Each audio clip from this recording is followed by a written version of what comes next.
ಸಂಕೇತ ಸ್ವಯಂ ಸೇವಾ ಸಂಸ್ಥೆ ವಿಜಯಪುರ ಇವರ ಅಡಿಯಲ್ಲಿ ಸಂಸ್ಥೆಯ ದಶಮಾನೋತ್ಸವದ ಪ್ರಯುಕ್ತ ಸಾಧಕರಿಗೆ ರಾಜ್ಯ ಮಟ್ಟದ ಹಾಗೂ ರಾಷ್ಟ್ರ ಮಟ್ಟದ ಪ್ರಶಸ್ತಿ ಪ್ರದಾನ ಸಮಾರಂಭವು ವಿಜಯಪುರದಲ್ಲಿ ಜರುಗಿತು. ಕಾರ್ಯಕ್ರಮವನ್ನು ಮಾಜಿ ಸಚಿವರಾದ ಅಪ್ಪಾಸಾಹೇಬ್ ಪಟ್ಟಣ್ ಶೆಟ್ಟಿ ಅವರು ಉದ್ಘಾಟಿಸಿ ಮಾತನಾಡುತ್ತಾ, ಈ ಸಂಕೇತ ಸಂಸ್ಥೆಯು ಸುಮಾರು 10 ವರ್ಷಗಳಿಂದ ಒಳ್ಳೆಯ ಕೆಲಸ ಕಾರ್ಯಗಳನ್ನು ಮಾಡುತ್ತಾ ಎಲ್ಲರ ಜನರ ಮನಸ್ಸಿನಲ್ಲಿ ಮೂಡಿರುವುದು ಸಂತಸದ ವಿಷಯ. ಇಂತಹ ಒಂದು ಸಂಸ್ಥೆಯನ್ನು ಒಬ್ಬ ಹೆಣ್ಣು ಮಗಳು ನಡೆಸಿಕೊಂಡು ಬಂದಿರುವುದು ಹೆಮ್ಮೆಯ ಸಂಗತಿಯಾಗಿದೆ. ಒಬ್ಬ ಹೆಣ್ಣು ಮಗಳು ತನ್ನೆಲ್ಲ ಆರ್ಥಿಕ ಸಂಕಷ್ಟಗಳನ್ನು ಬದಿಗಿಟ್ಟು ಒಂದು ಸಂಸ್ಥೆಯನ್ನು ಬೆಳೆಸುವ ನಿಟ್ಟಿನಲ್ಲಿ ಕಾರ್ಯಪ್ರವೃತ್ತರಾಗಿರುವುದು ಒಳ್ಳೆಯ ಕೆಲಸವಾಗಿದೆ. ಈ ಕಾಲದಲ್ಲಿ ಮಹಿಳೆಯು ಅಬಲೆಯಲ್ಲ, ಎಲ್ಲ ರಂಗದಲ್ಲಿಯೂ ಸಬಲೆಯಾಗಿ ತನ್ನದೇ ಆದ ಗುರುತನ್ನು ಗುರುತಿಸುವ ನಿಟ್ಟಿನಲ್ಲಿ ಹೆಜ್ಜೆ ಇಡುತ್ತಿರುವುದು ಸಂತೋಷದ ಸಂಗತಿ. ಇಂತಹ ಒಂದು ಸಂಸ್ಥೆಯನ್ನು ಬೆಳೆಸುವಲ್ಲಿ ನಿಮ್ಮೆಲ್ಲರ ಸಹಾಯ ಸಹಕಾರ ಅತಿ ಮುಖ್ಯವಾಗಿದೆ. ಅದೇ ರೀತಿ ಈ ಸಂಸ್ಥೆಯಿಂದ ಹಲವಾರು ಕ್ಷೇತ್ರಗಳಲ್ಲಿ ಸಾಧನೆಗೈದ ಸಾಧಕರನ್ನು ಸನ್ಮಾನಿಸುವ ಮೂಲಕ ಸಾಧನೆಗೈಯುತ್ತಿರುವ ಸಾಧಕರಿಗೆ ಒಳ್ಳೆಯ ಪ್ರೋತ್ಸಾಹ ದೊರೆಯುತ್ತದೆ ಹಾಗೂ ಸಂಸ್ಥೆಯು ಮುಂದಿನ ದಿನಗಳಲ್ಲಿ ಉನ್ನತ ಮಟ್ಟಕ್ಕೆ ಬೆಳೆಯಲಿ ಎಂದು ಹಾರೈಸಿದರು. ಈ ಸಂದರ್ಭದಲ್ಲಿ ಗಣ್ಯರು, ಸಂಸ್ಥೆಯ ಪದಾಧಿಕಾರಿಗಳು ಉಪಸ್ಥಿತರಿದ್ದರು. ವರದಿ ಸಮಯ ಟಿಕೆ ನ್ಯೂಸ್, ವಿಜಯಪುರ. ಅದೇ ರೀತಿ ಸಂಚಾರಿ ಶಿವಾನುಭವ ಕಾರ್ಯಕ್ರಮ ಮಾಡುವುದು, ಅಂಧ ಮತ್ತು ಅನಾಥ ಮಕ್ಕಳಿಗೆ ರಕ್ಷಾಬಂಧನ ಕಾರ್ಯಕ್ರಮ ಮಾಡುವುದು, ಅದೇ ರೀತಿ ಅನಾಥ ಮಕ್ಕಳಿಗೆ ಬ್ಯಾಗು ಮತ್ತು ಪುಸ್ತಕಗಳ ವಿತರಣೆ ಕಾರ್ಯಕ್ರಮ ಮಾಡಿದ್ದೀವಿ. ಅದೇ ರೀತಿ ವಾರ್ಡ್ ವೈಸ್ ಪ್ರತಿಯೊಂದು ವಾರ್ಡಿಗೆ ಹೋಗಿ ಯೋಗ ಶಿಬಿರಗಳನ್ನು ಮಾಡಿದ್ದೀವಿ. ಅದೇ ರೀತಿ ವಿವಿಧ ಕ್ಷೇತ್ರದಲ್ಲಿ ಸಾಧಕರನ್ನು ಗುರುತಿಸಿ ಸನ್ಮಾನ ಕಾರ್ಯಕ್ರಮವನ್ನು ಮಾಡಿದ್ದೀವಿ. ಹೀಗೆ 10 ಹಲವು ಕಾರ್ಯಕ್ರಮಗಳನ್ನು ಮಾಡಿಕೊಂಡು ಬಂದಿದ್ದೇವೆ ನಮ್ಮ ಸಂಸ್ಥೆಯ ವತಿಯಿಂದ. ಆಮೇಲೆ ನೆರೆಯ ಸಂತ್ರಸ್ತರಿಗೆ ಸಹಾಯ ಹಸ್ತ ಕೂಡ ಮಾಡಿದ್ದೀವಿ. ಆಮೇಲೆ ಅಸ್ಪೃಶ್ಯತೆಯ ಬಗ್ಗೆ ಬೀದಿ ನಾಟಕಗಳನ್ನು ಜಾಗೃತಿ ನಾಟಕ ಮುಖಾಂತರ ಜಾಗೃತಿ ಕಾರ್ಯಕ್ರಮವನ್ನು ಮಾಡಿದ್ವಿ. ಇಂಥ 10 ಹಲವು ಕಾರ್ಯಕ್ರಮಗಳನ್ನು ನಾನು ಮಾಡಿಕೊಂಡು ಬಂದಿದ್ದೀನಿ ಇಲ್ಲಿಯವರೆಗೂ. ಯಾಕಂತಂದರೆ ಹೇಳ್ಕೊತ ಬಂದರೆ ತುಂಬ ದೊಡ್ಡ ಪಟ್ಟಿನೇ ಇದೆ. ನಾನು ಮೇನ್ ಪಾಯಿಂಟ್ಸ್ ಮಾತ್ರ ಹೇಳಿದ್ದೀನಿ. ಇನ್ನೂ ನೀವೆಲ್ಲ ನನಗೆ ಒಂದು ಸಹಾಯ ಸಹಕಾರ ಮತ್ತು ಸಪೋರ್ಟ್ ಕೊಟ್ಟರೆ ನಾನು ಇನ್ನೂ ಎತ್ತರ ಮಟ್ಟಕ್ಕೆ ನನ್ನ ಸಂಸ್ಥೆಯನ್ನು ಬೆಳೆಸ್ಕೊಂಡು ಹೋಗೋದ್ರಲ್ಲಿ ಸಂದೇಹನೇ ಇಲ್ಲ. ನಿಮ್ಮೆಲ್ಲ ಸಹಾಯ ಮತ್ತು ಸಹಕಾರ ನಮಗೆ ಬೇಕು. ಇಷ್ಟು ಹೇಳಿದ ಒಂದು ಪ್ರಾಸ್ತಾವಿಕ ಮಾತನ್ನು ಮುಗಿಸ್ತೇನೆ. ದೊಡ್ಡ ಶಿಕ್ಷಣ ಸಂಸ್ಥೆ ಫೋರ್ಜರಿ ಸಹಿ ಮಾಡಿದವ್ರ ಏನ್ ಮಾಡಕ್ ಆಗಲ್ಲ, ಜೈಲಿಗೆ ಹೋಗ್ಯಾರ.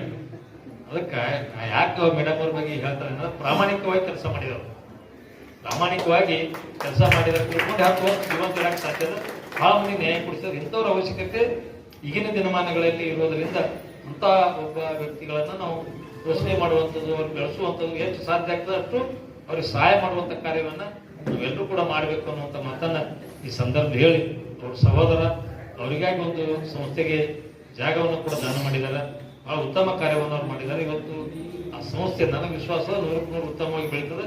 ಇಲ್ಲಿ ಬಹಳಷ್ಟು ಜನರಿಗೆ ಸಹಾಯ ಸಹಕಾರ ಆಗ್ತದೆ, ಇಲ್ಲಿ ಬಹಳಷ್ಟು ಜನರಿಗೆ ನ್ಯಾಯ ಸಿಗ್ತದೆ ಅನ್ನುವಂಥ ವಿಶ್ವಾಸವನ್ನ ಈ ಸಂದರ್ಭ ವ್ಯಕ್ತಪಡಿಸಿ ಬರುವಂತ ದಿನಮಾನಗಳಲ್ಲಿ ದೇಶದ ಆಂತರಿಕ ವ್ಯವಸ್ಥೆಯನ್ನು ಎಲ್ಲ ಗಮನದಲ್ಲಿ ಇಟ್ಟುಕೊಂಡು ನೀವೆಲ್ಲರೂ ಇವತ್ತು ಭಾರತೀಯರಾಗಿ ದೇಶ ಪ್ರೇಮಿಗಳಾಗಿ ಒಳ್ಳೆಯ ಒಂದು ವಿಚಾರಗಳು ಇಟ್ಕೊಂಡು ಬೆಳೆಯುವಂತ ಕಾರ್ಯವನ್ನು ಮಾಡಬೇಕು. ಯಾಕಂದ್ರೆ ನೀವೆಲ್ಲ ನೋಡ್ತಿದ್ವಿ ನಮ್ಮ ಆಂತರಿಕ ವ್ಯವಸ್ಥೆ ಬಹಳಷ್ಟು ಅಲ್ಲಿ ಹಾಳಾಗ್ತದೆ. ನಮ್ಮಲ್ಲಿ ದೇಶದ ಬಗ್ಗೆ ಹೊರಗೆ ಏನು ಬಾರ್ಡರ್ದಾಗೆಲ್ಲ ಚಲೋ ಐತಿ, ಬಾರ್ಡರ್ದಾಗ ಏನು ಪ್ರಾಬ್ಲಮ್ ಆಗಿಲ್ಲ, ಬಾರ್ಡರ್ದಾಗ ಏನೂ ಪ್ರಾಬ್ಲಮ್ ಇಲ್ಲ, ಬಾರ್ಡರ್ದಾಗ ಚಲೋ ಐತಿ. ಆದ್ರೆ ಒಳಗೆ ಅಲ್ಲಿ ಬಾಂಬ್ ಹರಲಾಗ್ತಾವ. ನಮ್ಮಲ್ಲಿ ಬಾಂಬ್ಗಳು ಇಲ್ಲೇ ಹರಲಾಗ್ತಾವ. ಇಲ್ಲಿವರೆಗೆ ಹಂಗೆ ತಯಾರು ಮಾಡಿಬಿಡತ್ತಾರೆ. ಯಾರು ಈಗ ಉಗ್ರವಾದಿಗಳು ಒಳಗೆ ಬರಾಕ್ತಿಲ್ಲ. ಈಗ ಎಲ್ಲಿ ಬರಾತಾರನ್ರಿ, ಇಲ್ಲಿ ಉಗ್ರವಾದಿಗಳು ಒಳಗೆ ಬರಾಕ್ತಿಲ್ಲ. ಎಲ್ಲರಿಗೂ ಒಂದು ಉಗ್ರವಾದಿ ತಯಾರು ಮಾಡತ್ತಾರ. ಅಂದ್ರೆ ಅವ್ರ ಎಷ್ಟು ಪವರ್ಫುಲ್ ಇರ್ಬೇಕು ಮಾಡೋರು, ಎಲ್ಲಿ ಕೂತ್ ತಯಾರು ಮಾಡತ್ರ ಗೊತ್ತಾಗಂತು. ಇಲ್ಲಿವರೆಗೆ ಚಲೋ ಎಜುಕೇಟೆಡ್ ಇದ್ದವ್ರಿಗೆ ಬಾಂಬ್ ಹಾಕಿಸ್ತಕ್ಕಂತಂದ್ರ ನಾವು ಬಹಳಷ್ಟು ಜಾಗೃತರಾಗಬೇಕು. ದೇಶ ಪ್ರೇಮ, ದೇಶಭಕ್ತಿಯನ್ನ ಜನರಲ್ಲಿ ಹುಟ್ಟಿಸ್ಬೇಕು. ಅವರಲ್ಲಿ ಎಷ್ಟೇ ಮಂದಿ ಬಂದು ತಲೆ ಕೆಡಿಸಿದ್ರು ಇದು ನಮ್ಮ ದೇಶಪ್ಪ ಅನ್ನೋದು ಅವರಲ್ಲಿ ಪ್ರತಿಯೊಬ್ಬರಲ್ಲಿ ಬರುವಾಗ ಇಲ್ಲಿ ವ್ಯಕ್ತಿಗಳಾದ ಎಲ್ಲರೂ ಬರುವ ಎಲ್ಲಾ ಸಮಾಜಗಳು, ಎಲ್ಲ ಧರ್ಮ, ಎಷ್ಟು ಧರ್ಮಗಳಾದ ಎಲ್ಲ ನಮ್ಮ ದೇಶದಲ್ಲಿ ಸ್ವತಂತ್ರವಾಗಿ ಬದುಕುವಂತ ದೇಶ ಅಂದ್ರೆ ಭಾರತದಲ್ಲಿ ಅಷ್ಟೇ ಅಲ್ಲ, ಈ ಜಗತ್ತಿನಲ್ಲಿ ಎಲ್ಲಿ ಇಲ್ಲ. ಏಕೆಂದ್ರೆ ಎಲ್ಲ ಕಡೆ ಒಂದೇ ಭಾಷೆ, ಒಂದೇ ಬಣ್ಣ, ಒಂದೇ ಜೆಂಡ ಅದಾವ. ನಮ್ಮಲ್ಲಿ ಯಾಕೆ ಬೇಕಾದ್ರೆ ಜೆಂಡ ಹಚ್ಕೊಂಡು ನಡೀತಾರೆ. ಹಳದಿ ಹಚ್ತಾರ, ಕೆಂಪು ಹಚ್ತಾರ, ನೀಲಿ ಹಚ್ತಾರ, ಬಿಳಿ ಹಚ್ಕೊತಾರ, ಕೇಸರಿ ಹಚ್ತಾರ. ಯಾರಿಗೇನು ಒಬ್ರಿಗೆ ಏನೋ ನಿರ್ಬಂಧಗಳು ಇಲ್ಲ. ರಾಷ್ಟ್ರಧ್ವಜ ಒಂದೇ ಇರ್ತದೆ, ಇಲ್ಲ ನಂಗಿಲ್ಲ. ಧರ್ಮಕ್ಕೆ ಆಧಾರಿತ ಭಾಷೆಗಳು ಅದಾವ, ಧ್ವಜಗಳದಾವ. ಇಷ್ಟು ಸರಳ ಬದುಕ ಕೊಟ್ಟು ಅಂದ್ರೂ ಇಲ್ಲೇನೆ ಕೆಡ್ಸಕ್ ನೋಡತ್ತಾರ. ನೋಡ್ರಿ ಕೆಟ್ಟಿರ್ಬೇಕು ಅವರು. ಇದನ್ನು ಕೆಡಿಸ್ಬೇಕಂತ ವ್ಯವಸ್ಥೆ ಇದು ನೋಡಕ್ ಆಗೋದು ಬೇರೆ ದೇಶದವ್ರಿಗೆ. ಇದನ್ನ ಸಹಿಸಕ್ ಆಗೋದು. ಇಲ್ಲೇ ಆಂತರಿಕವಾಗಿ ಜಗಳ ಹಚ್ಚುವಂತ ಪ್ರಯತ್ನವನ್ನ, ಇಲ್ಲಿದ್ದವರಿಗೆ ಏನೇನೋ ತಿಳಿಯಾಕ ತುಂಬಿ ಏನೇನು ದುಷ್ಕೃತ್ಯಗಳು ಮಾಡಿಸುವಂತ ಪ್ರಯತ್ನ ಮಾಡ್ತಿದ್ರೆ ಇದನ್ನು ತಡಿಬೇಕಾದ್ರೆ ಪ್ರತಿಯೊಬ್ಬರು ಕೂಡ ದೇಶಭಕ್ತರಾಗಿ ಬೆಳಿಬೇಕು. ಪ್ರತಿಯೊಬ್ಬ ವ್ಯಕ್ತಿಗಳಲ್ಲಿ ದೇಶದ ಬಗ್ಗೆ ಅಭಿಮಾನ ಹುಟ್ಟಬೇಕು.